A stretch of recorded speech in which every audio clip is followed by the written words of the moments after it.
So ఈ మధ్య కాలంలో కిట్టి పార్టీస్ అనంగానే చాలా వరకు ఔటింగ్స్ కూడా లేడీస్ వెళ్ళడానికి ఇష్టపడుతూ ఉంటారు కదా! సో అలా కిట్టి పార్టీస్ ప్లాన్ చేయాలి అంటే వాళ్ళ కోసం ఏమైనా ప్యాకేజెస్ ఉన్నాయా? వన్ డే కిటీ పార్టీకి మార్నింగ్ వచ్చి వెళ్ళే వాళ్ళు కూడా ఉన్నారు.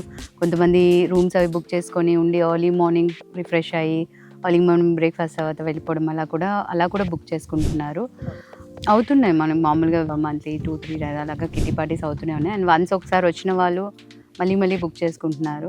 అండ్ ఒక్క కిటీ పార్టీకి they are not able to complete అన్ని సోర్సెస్ యూటిలైజ్ చేసుకున్నట్టు అనిపించట్లేదు అన్నట్టు again they are planning for it. చాలా గ్రూప్స్ ఉన్నాయి మామూలుగా హౌస్ వైఫ్ కిటీ పార్టీస్ ఉంటాయి, అలాగే ఫ్యామిలీ కిటీ పార్టీస్ ఉంటాయి. మాదే కొన్ని హాస్పిటల్ కిటీ పార్టీస్ అట్లా కూడా ఉన్నాయి.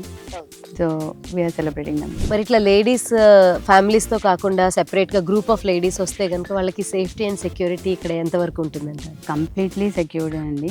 అసలు అంటే మనకు తెలియకుండా మనకు చెప్పకుండా ఎవరు అయితే లోపలికి రారు. అండ్ అంటే వన్స్ దే కమ్ హియర్ వాళ్ళని డిస్టర్బ్ చేసే వాళ్ళు ఎవరు ఉండరు. We don't allow another one to occupy over there.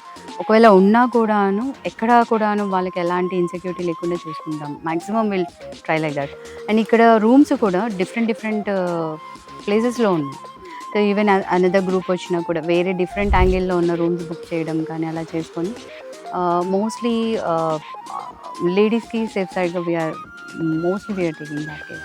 అదేం ఉండదండి. అండ్ ఎవ్రీవేర్ సీసీ కెమెరాస్ అవన్నీ కూడా ఉన్నాయి, మానిటరింగ్ ఉంటుంది. అండ్ ఇక్కడ ఇన్ హౌస్ మనకి హౌస్ కీపింగ్ వాళ్ళు చాలామంది ఉన్నారు. They will take care of everything. అది వాళ్ళు చూసుకుంటారు, అది ఎలాంటి ఇబ్బంది లేకుండా కంపల్సరీ. అంటే ఉంది ఒక పార్టీ అంటే ఒక ఈవెంట్ ఉంది అంటే ఇన్ పర్సన్ ఇక్కడ ఉండి అన్నీ మెయింటైన్ చేసుకోవడానికి స్టాఫ్ ఉన్నారు మనకి మొత్తం.